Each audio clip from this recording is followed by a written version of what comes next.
떨어진 씨들은 30배, 60배, 100배의 열배를 맺었다는 말씀이에요. 자, 여기서 씨 뿌린다는 뜻은 뭐냐면 예수님이 직접 해석해 주실 때 말씀을 뿌리는 게 씨를 뿌리는 거래요. 즉 오늘 목사님이 여러분에게 설교하는 것처럼 성도님들에게 말씀하는 것처럼 지금 저는 뭘 하고 있냐면 예수님의 비유처럼 씨를 뿌리고 있어요.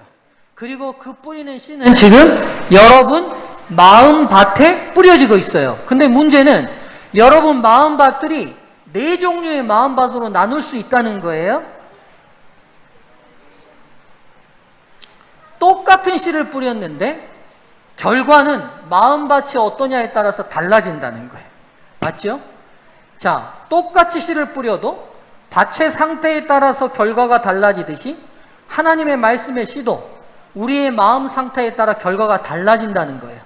그래서 하나님의 자녀들은 좋은 씨를 많이 여러분 마음밭에 뿌려서 듣는 것도 중요한데 문제는 뭐냐면 씨가 조금 떨어지더라도 그 씨가 열매 맺을 수 있도록 저희의 마음밭을 가꾸는 게 중요하다는 거예요.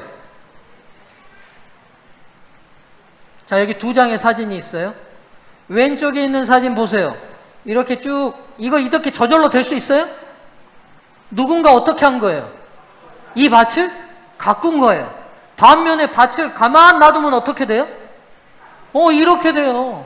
한국은 풀이 얼마나 잘 자라는지 몰라요. 목사님이 여러분 여기 정원 꾸며놓은 거, 꽃 심어놓은 거 풀을 뽑다가 제가 항복 선언을 했어요. 내가 너희에게 졌다. 더 이상 뽑지 않을 테니 자라주고 싶은 대로 마음대로 자라봐라. 그랬더니만 여러분 지금 앞에는 좀 덜한데 뒤에 여러분이 심어놓은 꽃밭은요. 꽃이 뭔지 잡초가 뭔지 구분이 안 되게 풀이 자랐어요. 가꾸지 않으면요. 절대로 저렇게 될 수 없어요. 사람 마음밭도 마찬가지예요. 가꾸지 않으면요.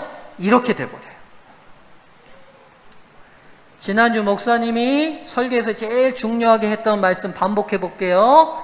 생각은 뭘 만들고 행동을 만들어요.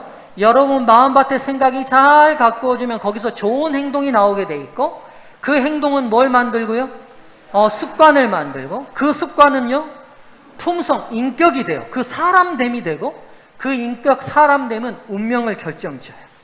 오늘 그래서 여러분 마음밭을 어떻게 가꾸어야 될지 한번 하나님 말씀 속에서 답을 찾아봅시다. 먼저 여러분 사람 마음밭을 가꾸지 않으면 어떤 마음밭이 되느냐? 이거 외에도 수없이 나쁜 마음밭이 많이 될 수 있지만 오늘은 목사님이 5개로만 설명을 일단 할게요. 사람 마음을 가꾸지 않으면 이렇게 5개의 마음밭이 돼요. 첫 번째, 부정적인 마음밭이 돼요. 두 번째, 비관적인 마음밭이 되고 세 번째, 독선적인 마음밭, 네 번째는 편협한 마음밭, 5번째는 비교하는 마음밭이 됩니다. 이제 이거 하나하나 설명하더라도 오늘 하루 종일 설명해도 할 말이 많지만 이렇게 했다가는 다음 주부터는 아무도 교회 안 올 것 같으니까 오늘 아주 간단하게 하나하나 설명할 거예요. 첫 번째, 부정적인 마음밭은 뭐든지 안 돼, 안 될 거야, 해봤자 소용없어, 이런 마음밭이에요. 자, 여러분만한 초등학교 저학년이 시를 썼어요. 행복한 우리 집. 우리 집에서 2명이 빠졌다. 누나 둘이 스키 캠프에 갔다. 수요일까지 이틀 동안 집에 없다. 행복한 우리 집.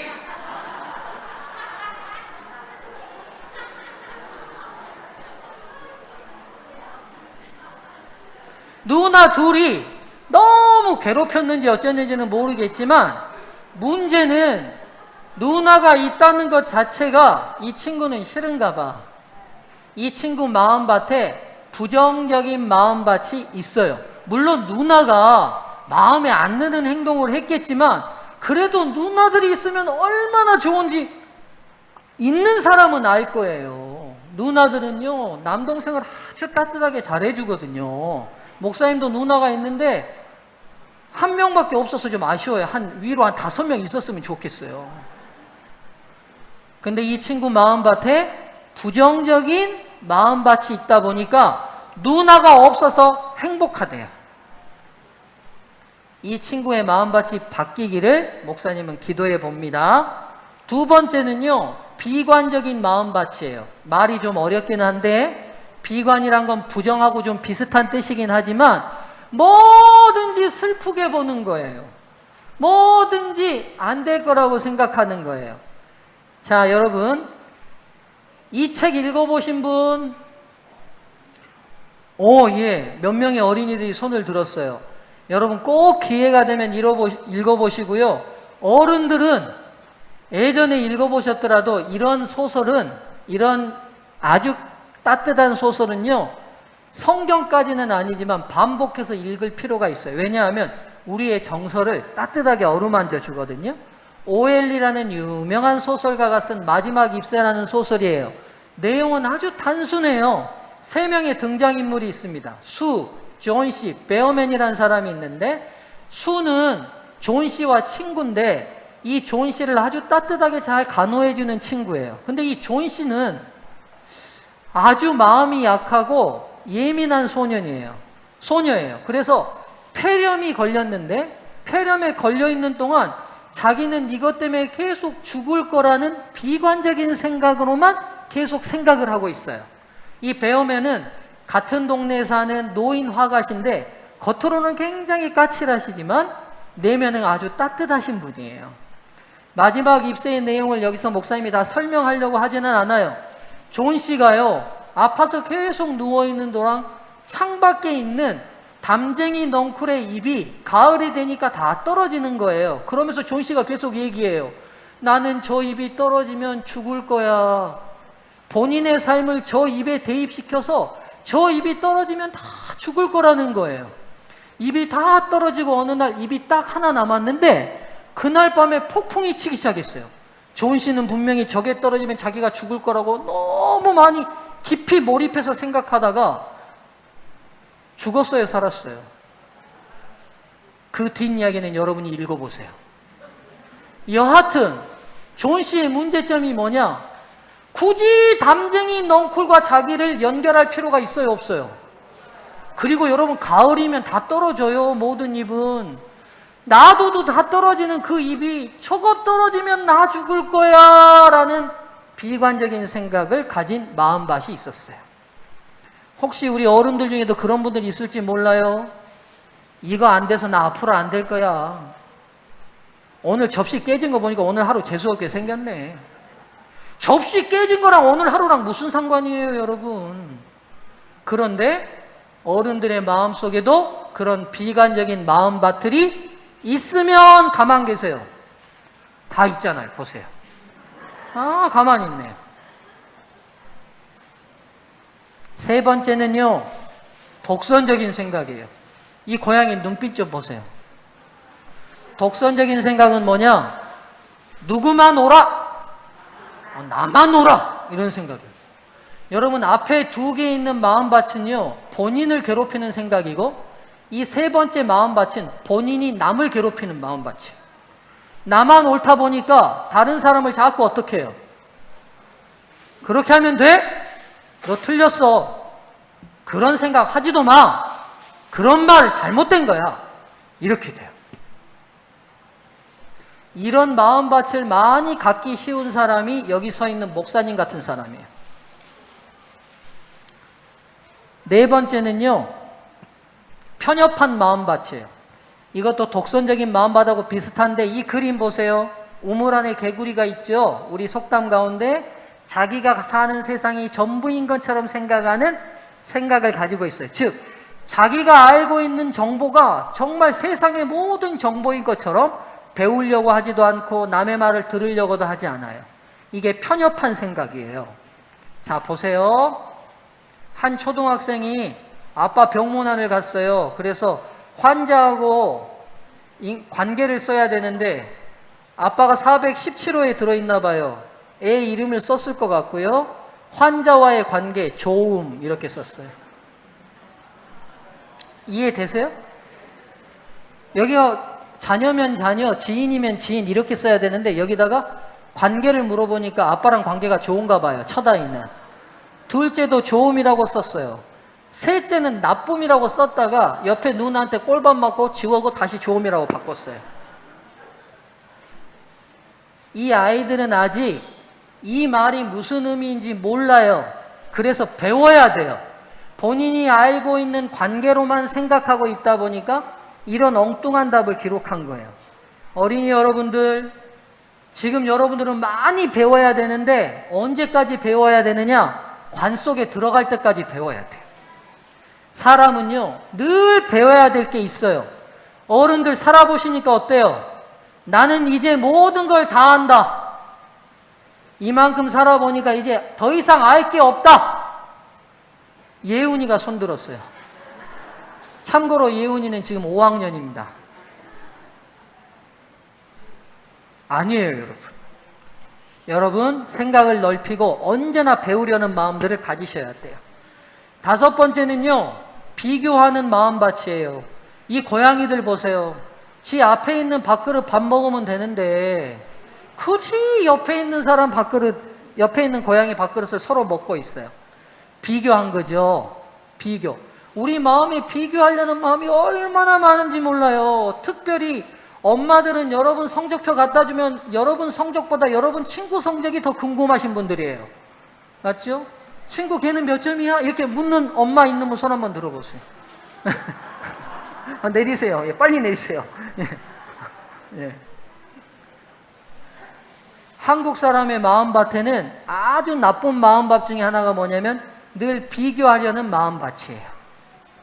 이것 때문에요, 우리를 많이 불행하게 해요. 그리고 또 우리 한국 어른 엄마들은요, 꼭 외모를 또 비교해요. 옆 사람하고. 그래서 화장이 좀 잘 되면 꼭 물어봐요. 그 화장품 어디서 샀냐고. 그렇죠? 꼭 물어봅니다. 이렇게 우리는 늘 비교하려는 마음밭이 있어요. 초등학교 여러분만한 친구가 그림 일기를 썼어요. 방학이 길어지자 엄마들이 괴수로 변했다. 엄마들이 지금 괴수로 변한 거예요. 그 중에 우리 엄마가 제일 사납다. 그래서 엄마가 지금 제일 이쪽에 있는 게 엄마인가 봐요.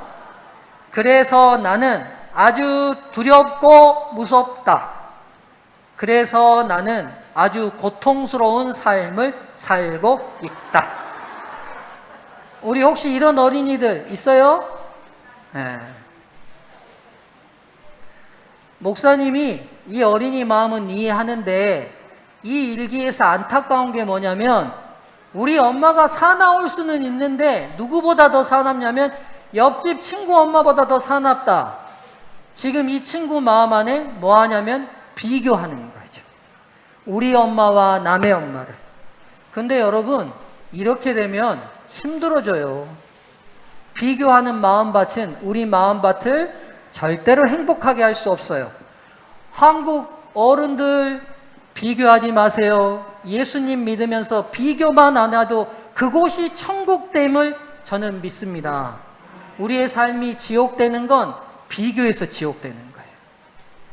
자, 비교하지 마세요. 비교하지 마세요. 다 각자 아름다운 거예요. 이렇게 목사님이 5개의 마음밭을 얘기했는데 이런 작은 마음밭들이 아무 문제 아닌 것 같지만 그대로 방치하면요, 큰 문제를 일으켜요. 이 영상 한번 보세요. 독사 전문가가 나와서 앵커한테 말하는데 이해되세요?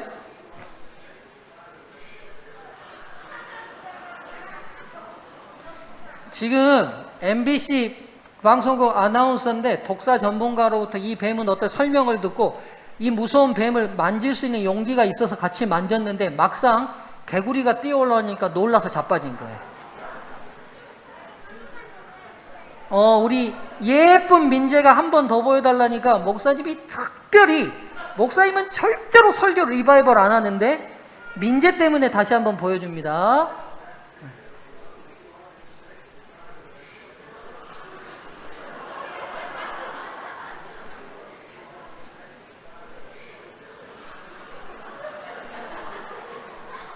자, 위에 읽어보세요. 시작! 생각은요, 눈에 보이지도 않고 아주 작아요. 그러나 그 생각이 우리 마음밭에 잘못 심어지고 엉망이 되면 나중에 인생이 망가지는 건 거기서부터 시작되는 거예요. 그래서 이렇게 씨가 뿌려지는 동안에는 설교 자세가 어떻게 하겠어요, 여러분? 그치, 라헬이 딱 등을 붙이네. 그리고 오늘 말씀할 설교자를 어떻게 봐야겠어요? 저 한번 봐보세요, 어린이들. 자, 눈빛. 째려보지는 말고. 자, 어른들. 자, 저 한번 보세요.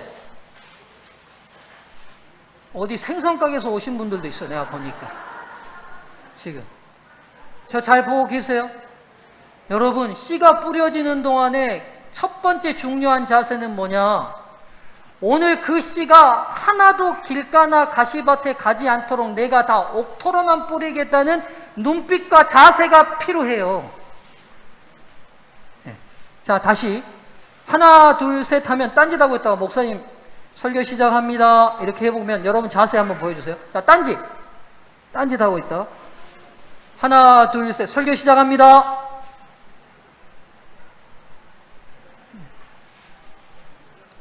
안 되는 분들은 저도 어떻게 못하겠네요. 네.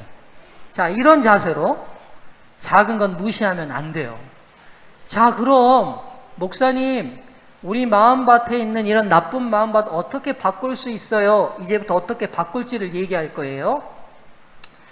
목사님이 대학 시험 볼 때나 목사님 형 누나들이 대학 시험 볼 때는 대학 가기가 어려웠어요. 왜냐하면 대학은 작고 대학 들어가려는 사람들은 많았거든요. 그래서 보통 대학 정원수보다 3배, 4배씩 많았어요. 그러다 보니까 지금 여러분 공부하기 힘들지만 그때도 많이 힘들었어요. 그래서 목사님이 형 친구들 공부하는 거 보니까 막 사전을 외우면 막 찢어서 먹는 형들도 있었어요. 사전을 찢어서 먹는다니까, 영어 사전을. 여러분 잘 이해 안 되지만. 그리고 목사님 형도 기말고사나 중간고사나 시험 때가 돌아오면 속옷을 안 갈아입어. 손톱도 안 깎고 머리도 잘 안 감더라고요. 더러워서 가까이 안 가요, 시험 기간에는. 왜요? 성적 떨어질까 봐 걱정해서. 물론 미신이지만 옛날에 이렇게 열심히 공부했던 형이 한 분이 있었는데, 이 친구가 공부를 열심히 하는데 공부는 진짜 잘하는데 꼭 학력고사만 보면 성적이 안 나오는 거예요. 여러분, 그래서 너무 아쉬워서 재수에 도전했어요.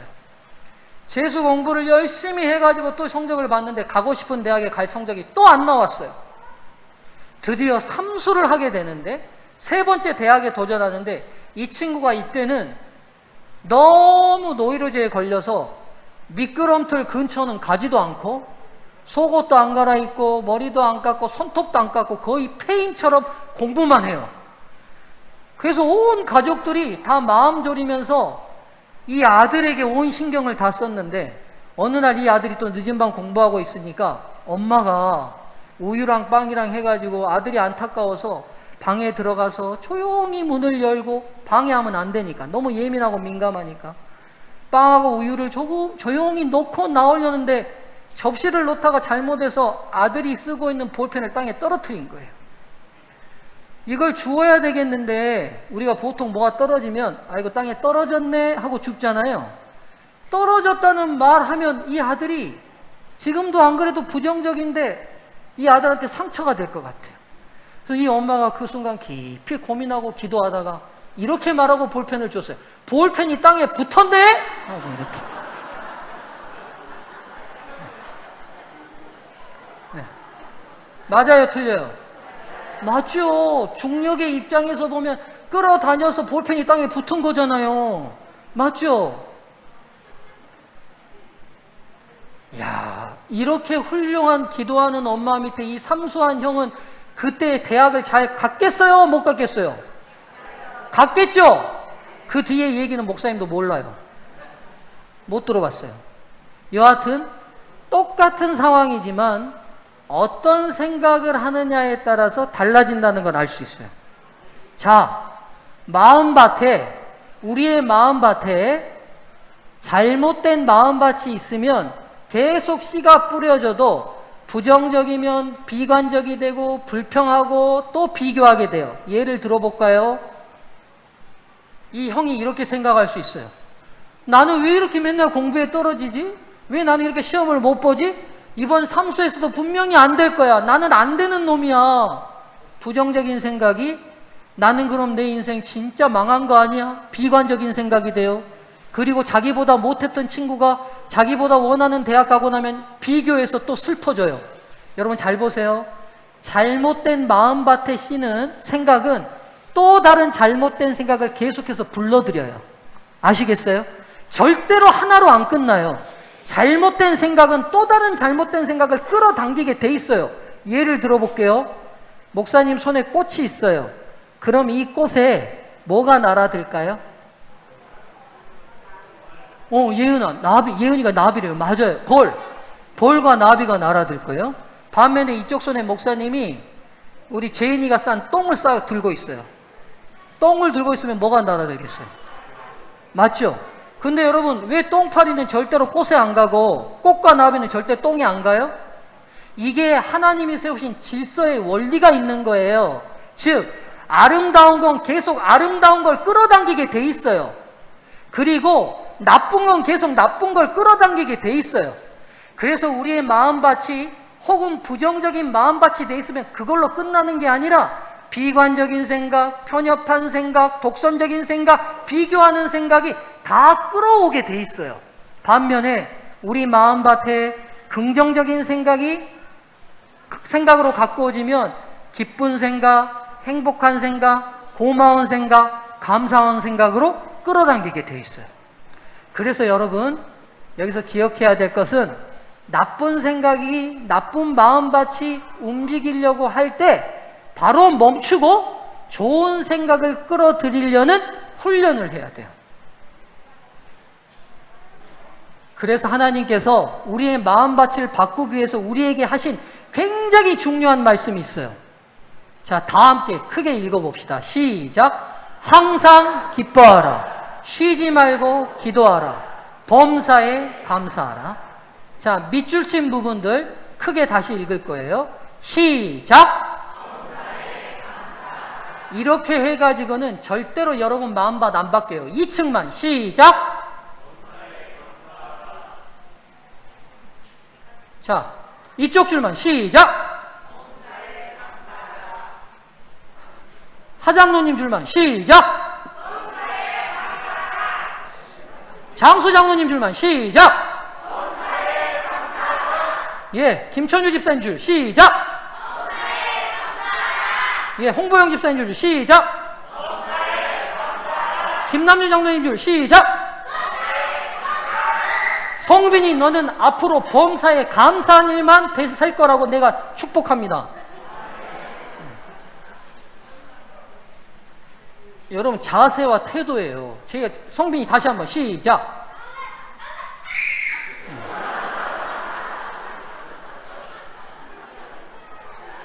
범사에 감사하라. 모든 일에 감사하라. 이 명령된 말씀은 화인저사께서 말씀하시기를 약속이 포함된 말씀이다. 우리가 범사에 감사하기로 결심하면 모든 일이 범사에 감사하도록 해 주시겠다는 약속이 포함된 명령이라고 말씀하세요. 우리 마음밭이 부정적이고 비관적이고 비교하는 마음밭으로 가꾸어지지 않으려면 이게 굉장히 중요한 비결이에요. 범사에 감사하면 우리 마음밭은 옥토로 바뀌리라고 확신합니다. 마음밭을 옥토로 바꾸는 열쇠, 평생감사라는 책에 한 집사님이 쓴 수기를 읽어드릴게요. 들어보세요. 한 여집사님의 장밋빛 꿈, 신혼 초부터 고주망태가 된 남편 때문에 결혼 생활이 엉망이었던 한 집사님이에요. 10년 넘게 쌓인 서름에 하나님, 왜 제가 그렇게 기도했는데도 남편이 변하지 않을까요? 왜 제 결혼 생활이 이렇게 엉망이 되어야 하나요? 하나님, 이제 저도 더 이상 못 참겠어요. 공감되시는 우리 여자 집사님도 계실 수 있어요. 이렇게 원망하는데 지난주 들은 목사님 설교 말씀이 불현듯 떠올랐다. 범사에 감사하라. 그러면 기적이 일어난다. 이 말씀이 생각난 거예요. 그래서 감사할 게 뭔가 생각해 보니까 술 먹고 자빠져 자고 있는 남편을 보니까 감사할 게 있어요, 없어요? 하나도 없어요. 그래도 모든 일에 감사하라고 생각해서 모든 일을 생각해 보니까 감사가 떠오른 거예요. 옆에서 정신없이 코골며 자는 남편을 쳐다보면 한심하긴 하지만 그래도 없는 것보다 낫겠다 싶어 감사합니다. 언젠가 좋은 남편이 될 가능성이 있다고 생각하니 감사합니다. 저렇게 술은 취했지만 다른 데 안 가고 항상 집을 잘 찾아와서 잠을 자니 감사합니다. 술은 좋아해도 여자라고는 아내밖에 모르니 감사합니다. 다른 남편들은 술만 먹으면 손찌검이나 심한 주사를 내서 식구들을 한숨도 못 자고 한다고 하는데 그런 일 없으니 감사합니다. 술은 그렇게 많이 마셨어도 아직까지 병원에 한 번 안 간 것도 감사합니다. 술 먹은 다음날 아직까지 하루도 결근한 적 없으니 감사합니다. 토요일에는 술을 더 많이 마셔서 주일날은 어김없이 잠만 자니 제가 교회 가는데 방해받지 않아서 감사합니다. 감사 기도라고 하기엔 너무도 초라한 생각이 들어 웃음이 나왔지만 불평보다는 감사를 하니 속이 후련해지고 기쁨이 생기는 것 같았다. 그래서 계속 떠오르는 대로 감사 기도를 읊조리고 있었다. 그때 남편이 목이 말라 잠에서 깨어보니 아내가 웃으면서 계속 무엇인가 중얼거리며 기도하는 게 아닌가. 남편이 놀라서 아내에게 조심스럽게 말을 걸었다. 여보, 한밤중에 잠 안 자고 뭐 하는 거야? 뭐가 좋아서 혼자 싱글벙글 하는 거야? 근데 자면서도 다 뭐 한 거예요? 그렇게 감사한 아내의 얘기를 다 들은 거죠. 그러니까 남편이 그 순간 성령께서 역사하셨어요. 여보, 내가 술을 먹고 당신 속을 그렇게 썩였는데도 나와 사는 것이 감사하다고 하니 고맙소. 이제부터는 술 끊으려고 노력하겠소. 그리고 내가 교회 나가는 게 그렇게 소원이라면 내일부터라도 나가겠소. 목사님이요, 설교를 준비하는 중에 오늘 특별한 일이 벌어졌어요. 목사님이 안식일 새벽 시간은 그날의 안식일 설교를 마무리하는 시간이기 때문에 제가 제일 중요한 안식일 아침 새벽 시간이 중요하거든요. 새벽에 일어나서 제가 보통 핸드폰을 안 봐요. 근데 왠지 보고 싶어서 딱 열었더니만 12시 52분에 우리 부목사님이 카톡을 남겨놨는데, 목사님, 지하가 물이 터져서 난리가 나가지고 지금 물을 다 잠궈놨습니다. 이렇게 문자를 남겨놓은 거예요. 제 머리가 백지처럼 됐어요. 왜냐하면 오늘 성경학교 지하에서 해야 되는데 가서 보니까 물이 한가득인데 오늘 불도 안 들어와요, 지하가. 그래서 정전까지 되면 오늘 성경학교 우리 문희집사 기도하면서 3주 내내 애 많이 썼는데 이거 마무리 못하면 어떠냐, 막 생각이 막 복잡해요. 그리고 여러분은 몰랐겠지만 제가 와서 저를 제일 힘들게 한 것이 물이었어요.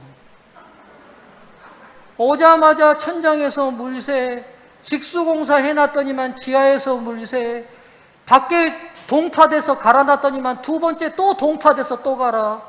이제는 우리 화장실이 새가지고 미타 지혜로 새서 다 깨고 또 받고, 그리고는 저 지하 고쳐놨는데 저게 또 터져서 또 샌 거예요. 나는 무슨 복이 이렇게 많다냐, 이런 생각이 먼저 들었을까요? 내년에 발령나서 가불어야겠다, 이런 생각이 들었을까요?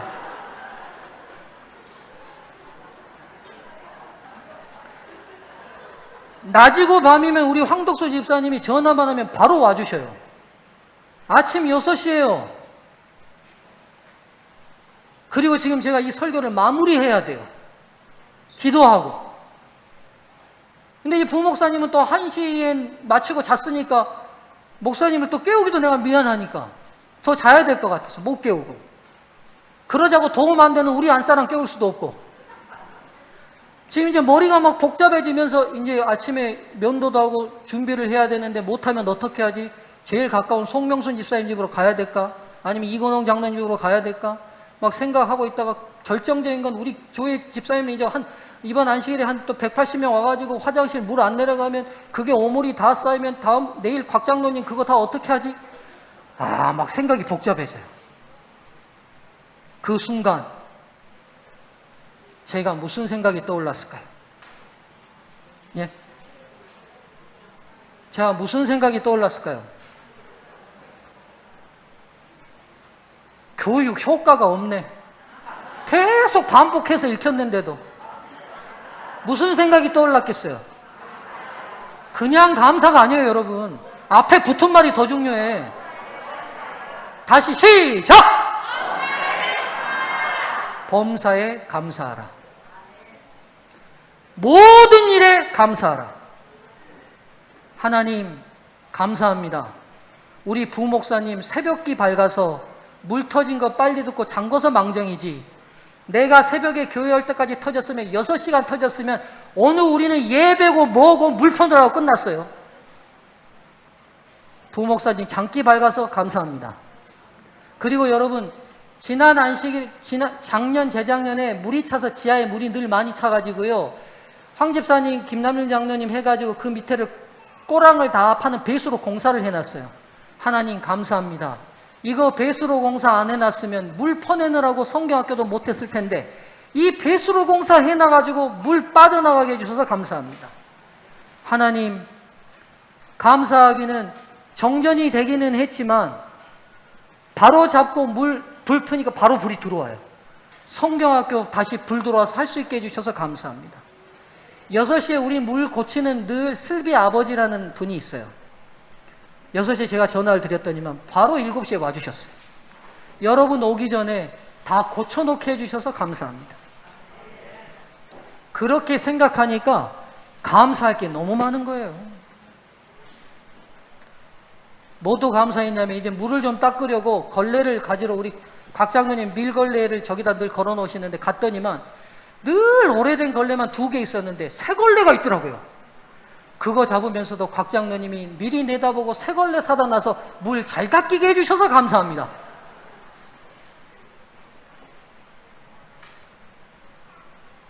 여러분, 범사에 감사하는 것이 우리 마음밭을 가꾸는 가장 중요한 일임을 잊지 마시기 바랍니다.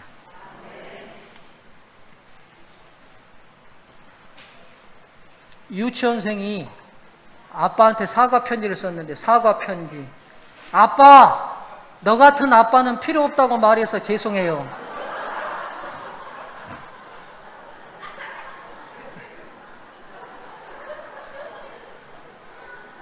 우리 어린이 중에는 혹시 없겠지만 그 너 같은 아빠라도 있어서 감사하세요. 아시겠어요? 아빠가 있어서 감사하셔야 돼요. 아시겠죠? 우리 모든 성도님들이시여, 범사에 감사합시다.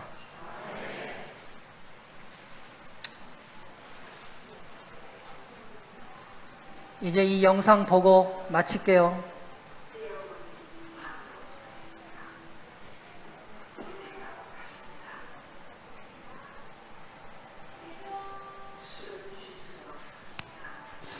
황양광이라는 중국 어린이였는데 어렸을 때 고압전선을 만져버렸어요. 고압전선을 양손으로 만지고 아버지가 놀려서 가봤더니만 고압전선의 전력이 얼마나 셌는지 팔 살을 다 태우고 들어가 버렸어요. 그래서 뼈만 앙상하게 2팔이 있는 거예요. 근데 여기가 워낙 산골이어서 아빠가 병원 데려갈 생각도 못하고 이 아이를 데리고 있다가 한쪽 발은 자연스럽게 떨어져 나갔고 한쪽 팔은 어깨를 타고 들어오니까 아버지가 칼로 잘라냈어요. 이 청년이 이렇게 컸는데 이 청년이 양팔이 없는데도 농사를 얼마나 잘지는 유명한 농사꾼이에요. 보세요. 자전거 타는 거, 수영하는 거.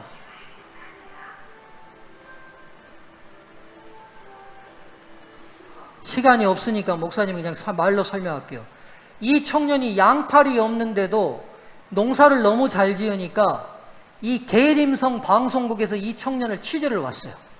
양팔이 없는데 물찌개를 쥐고 배추 농사를 짓는데 기적 같은 일도 벌어졌어요. 이 친구가요, 바가지에다가 발가락에 바가지를 끼워서 배추밭 물을 주고 배추를 키우는데 어느 해는 태풍이 들고 장마가 들어서 온 동네 배추밭을 다 쓸어갔는데 이 황양광 친구의 배추밭만 배추가 남아있는 거예요. 이 친구가 이렇게 양팔이 없는데도 아버지를 도와서 이렇게 농사를 너무 지으니까 이 친구가 너무 긍정적인 마인드로 기쁘게 사니까요. 이 친구가 농사 짓는 그 이야기를 그대로 만들어서 국가무용으로 만들었어요. 이 국가무용이 2008년 북경올림픽 개막전 영국으로 시연이 됐어요. 이 친구가 농사 짓는 그 장면 그대로다. 근데 여러분, 이 친구가 아버지랑 나누는 대화를 좀 들어보세요.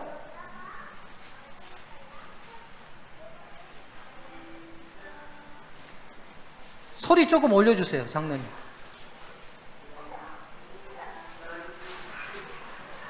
아버지가 이 두 팔을 잘랐다. 네 목숨 깎아 바꿨다. 나는 울지도 못하는 평생 죄인으로 살았다.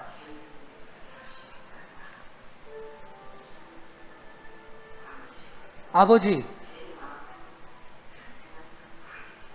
제 마음에는 튼튼한 두 팔이 있어요.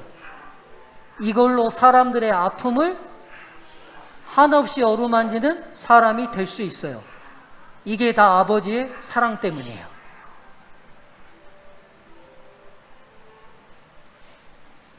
조금만 봅시다. 시간이 지났지만. 자, 농사 짓는 거예요. 발가락에다가 이 물동이를 끼워요.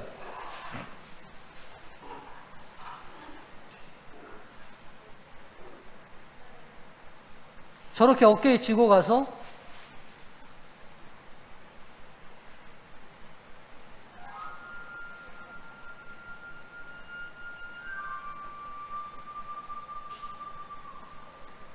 저걸 그대로 극으로 만든 거예요. 지금 추는 춤은 제가 직접 경험한 일들입니다.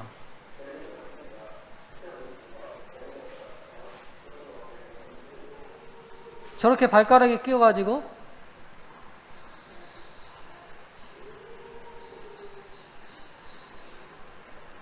물을 줘요. 그대로 저렇게 극으로 만들어서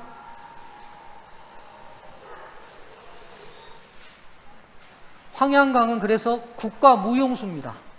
양팔 없는 무용수. 양팔이 없으면 무용수가 될 수 있어요? 없어요?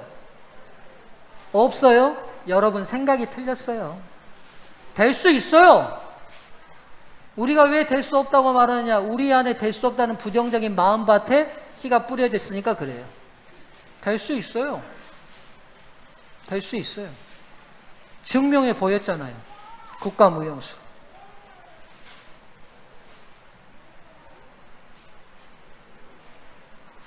생각은 행동을 만들고, 행동은 습관을 만들고, 습관은 품성을 만들고, 품성은 운명을 결정져요.